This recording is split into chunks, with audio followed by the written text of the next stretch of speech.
It is in the innovative nature of space technology that problems arise and remarkable solutions are sometimes found. The story of the rescue of Olympus is a classic of this genre.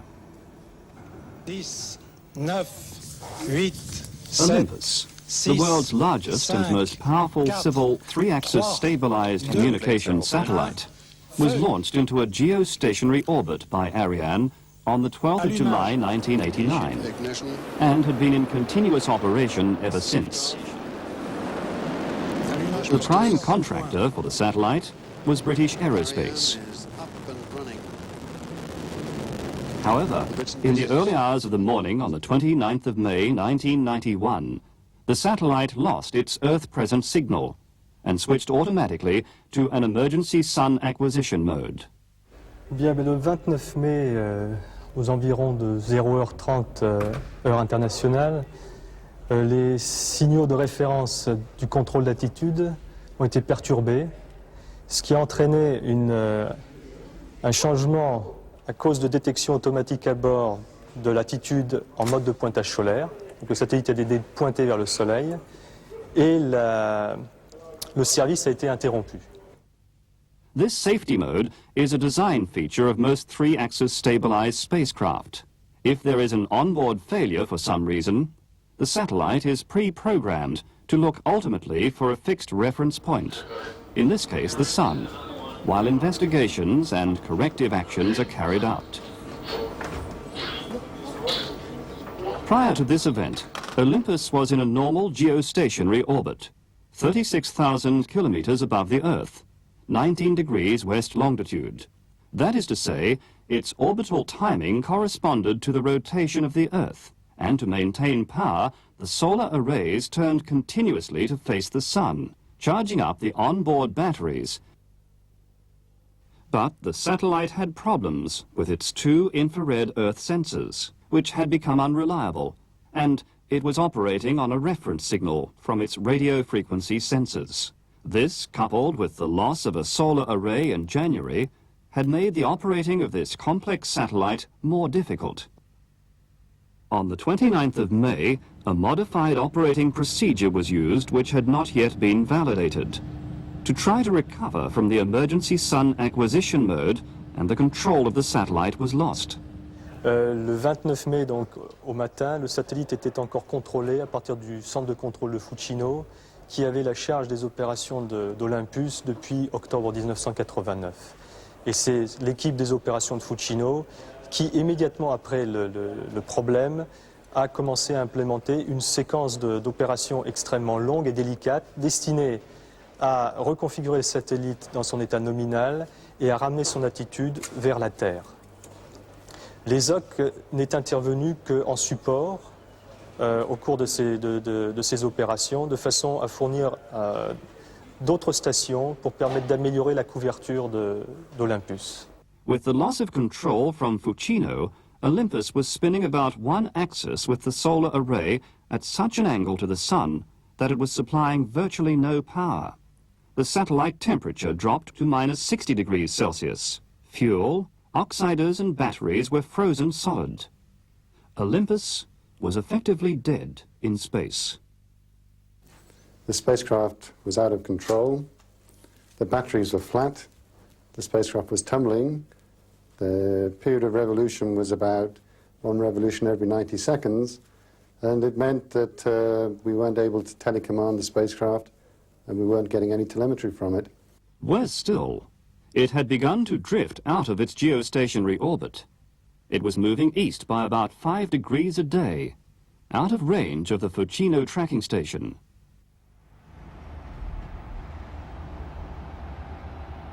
Not only would the satellite not accept any commands, but soon ESA would have no ability to send any. So at that time, with the spacecraft drifting at 5 degrees per day towards the east, we were very soon going to be out of contact from the only ground station which we had, which was Fucino. And generally, my feelings, and I think everyone else's feelings, were quite pessimistic, and the chances of recovery were not thought to be very high. On the specific instructions of ESA's Director General, Jean-Marie Louton, ESOC, European Space Operations Centre, was instructed to do whatever was possible to recover the satellite. It was a tall order, to say the least. Never before in the history of spaceflight had such a rescue been attempted. Grim-faced ESOC space operations managers began to assess the situation. Well, ESOC took over the mission recovery task immediately following the issue of the Director General's instruction of the 3rd of June. And the team, led by ESOC, but consisted of STEC, the Directorate of Telecoms, British Aerospace. That team was formed, and the first meeting was held, I believe, in the 2nd week of June. So that certainly by the middle of June we had the team functioning and the engineering analysis being performed, which enabled us to start the recovery operations. The fact that the spacecraft was no longer geostationary, it was drifting at a high rate, at 5 degrees a day, away from Europe. It was, the telemetry was only intermittent because the spacecraft was rotating, it was rolling. And thirdly, we had very little power. The power was intermittent. Power was only available on certain, roughly about 40% of the time that the spacecraft was rolling. One rotation rate of the spacecraft as it was rotating was 90 seconds. That means the spacecraft every 90 seconds was rotating and being illuminated by the sun only for a very small portion of that time. Added to this list was possible damage to the satellite. Damaged batteries, burst pipes, jammed valves, failed electronics. With nothing to lose and all to gain, a team of some 50 British aerospace and ESA specialists set to work. First, they had to find more tracking stations around the world, which was done with the generous and sympathetic support of NASA and the CNES. Assistance was also received from both US and British military sources. In the case of Olympus, we have been able to exercise our cooperative agreements which we have with other agencies in many aspects, one of them in the aspect of operations.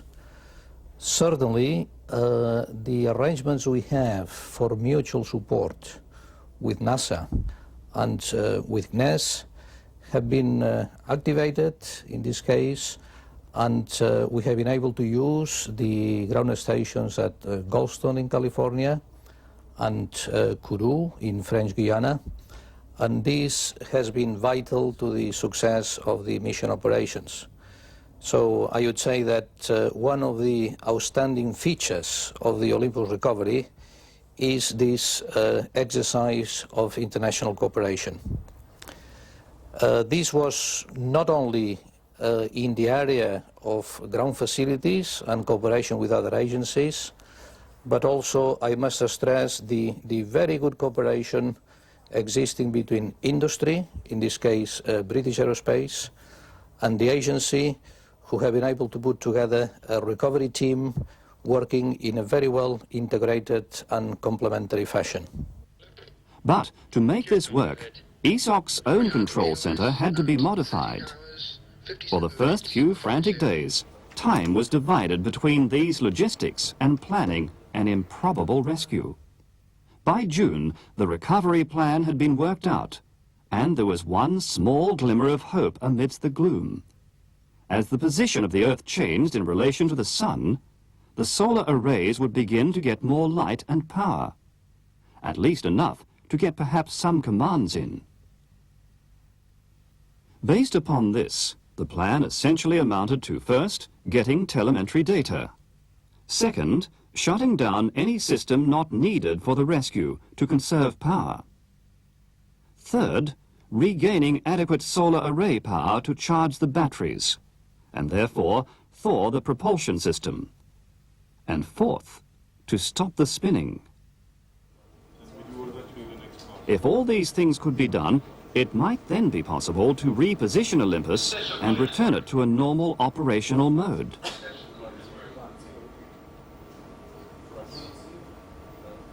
On the 19th of June came the first indication that the plan might work. Well, we couldn't even send telecommands because the decoder voltage was so low, the commands wouldn't get through the decoder. We had to wait until the 19th of June when the solar illumination finally became high enough, at an angle high enough to give us sufficient power for the decoder to work. And then we started to get commands in. Very weakly and erratically, Olympus indicated that it had accepted some commands from ESOC. Hope began to build. La philosophie était la suivante. D'après les analyses qui ont été faites, on espérait que la position du Soleil devienne plus favorable au cours des jours. Donc nous avons essayé, nous avons constamment analysé la télémétrie et à partir du moment où une certaine amélioration du signal de télémétrie a été reconnue, les commandes ont commencé à être envoyées à peu près 2 semaines après l'anomalie, vers la mi-juillet. Les premières commandes ont pu être reçues le 19 juillet. Et à partir de ce moment-là, la première chose qu'il fallait faire, c'est de remettre le satellite dans un état stable et un état dans lequel les équipements dangereux soient mis hors tension. ESOC experts and their ESTEC colleagues redoubled their efforts, working long into the night, ignoring weekends, deserting their families and friends. The initial calculations were proving correct. By July, the sun angle had improved sufficiently for Olympus to accept commands to charge its batteries.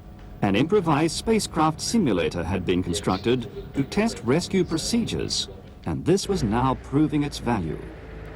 With only limited charge in the batteries, the onboard power and telemetry from the satellite became continuous, and it was then possible to rotate the solar array towards the sun. À partir de ce moment-là, on pouvait réduire la charge sur le satellite de façon à permettre une charge des batteries progressive et éventuellement à réorienter le panneau solaire vers le Soleil de façon à obtenir un bilan de puissance satisfaisant pour continuer les opérations de réchauffement du satellite, qui permettrait de décongeler, si vous voulez, le satellite dont tous les liquides étaient à ce moment-là congelés, puisque les températures que nous avons mesurées par la suite étaient de l'ordre de moins 50 à moins 60 degrés.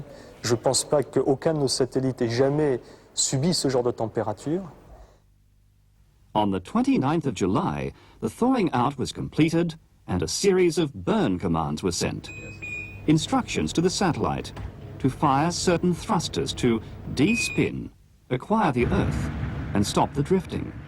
This slowed the drift from 5 degrees per day to 2.9 degrees per day. On the 6th of August, a north burn maneuver corrected the orbit inclination. Confidence was rising all the time. On the 9th of August, a further east burn reduced the drift to 0.9 degrees. Then, on the 13th of August, a final thrust was made with a west burn, repositioning Olympus at 19 degrees west. It was back where it should be. Would it work again?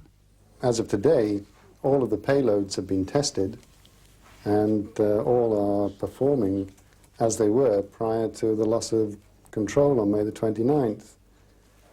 We do have some difficulties, and those difficulties were present before the loss of control, which resulted mainly from the failure of the South Solar Array early in January this year, which means that we only have 50% of the power which we really need to run all of the payloads 24 hours of the day.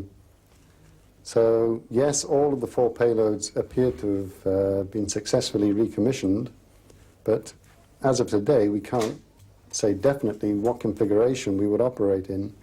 Tired and elated, the Olympus recovery team began to wind down, having written a new chapter into the textbooks of space operations. I think it's the most professional team I've ever worked with. I'm very proud of what has been done.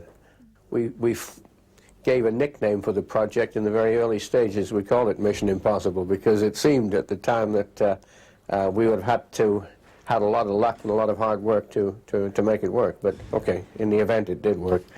Olympus was back from the dead.